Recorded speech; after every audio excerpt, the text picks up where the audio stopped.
sure to ask lots of difficult questions to trip them up, and it rarely worked. Eventually, one of the counselors, a man named Brandon Brown, took me aside during free times, and we had a very long, serious conversation. I felt so strongly convicted by the Holy Spirit that I nearly threw up, and I cried hysterically for a good hour. Brandon and I prayed, and I was saved. Immediately following, I went to the bookstore and purchased 2 books and began reading up on how to become a better Christian.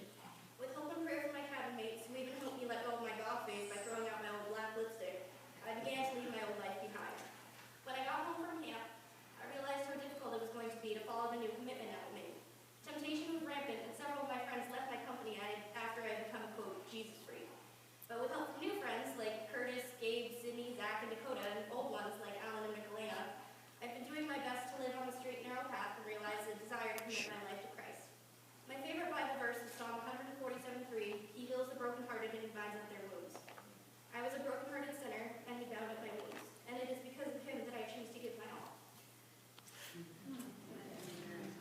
Praise God. And Christiana, based upon your testimony, People draw me. I baptize you, my sister, in the name of the Father, the Son, and the Holy Spirit. Buried with Christ,